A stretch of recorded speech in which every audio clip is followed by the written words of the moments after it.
think I always contributed to that the strict discipline factor in my family, and I really wanted that to be different for me.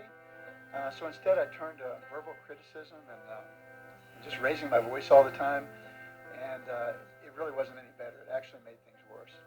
I remember one time being in Trevor's face, just yelling at him, and I'm sure it was something so insignificant, and afterwards it left me just feeling empty and awful.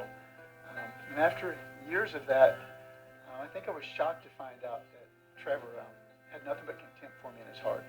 I was his biggest fan. I was at every soccer game, just cheering him on in life. And when I realized that things were kind of out of control in our relationship, felt too late in my heart. I read books on being a better parent. I was at church with my family, and there was nothing I could do with my own two hands to fix this. My relationship with my father completely disconnected of anything you would think a normal father-son relationship would be.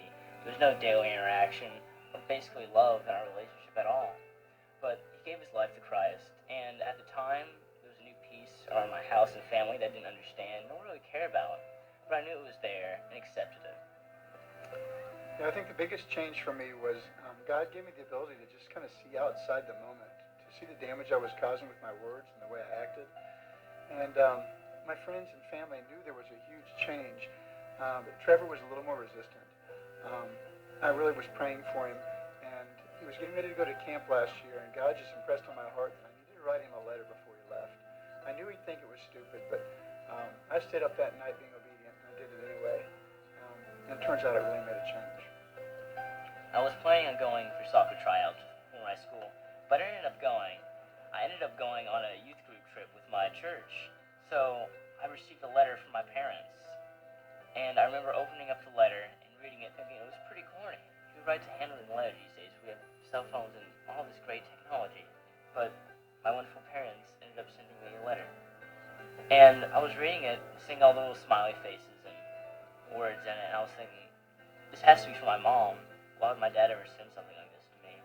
And as I got to the end, I read, from your dad, and it completely caught me off guard. I didn't think my dad would have sent something like this to me or anything like that.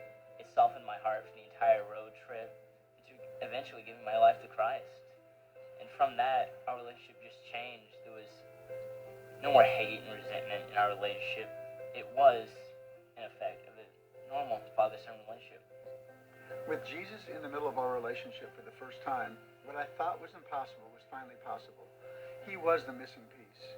Now, Trevor's still 16, and I'm far from perfect, but we finally have a shot at the relationship we both always wanted, and that's only because of the restoring work of Jesus in our lives.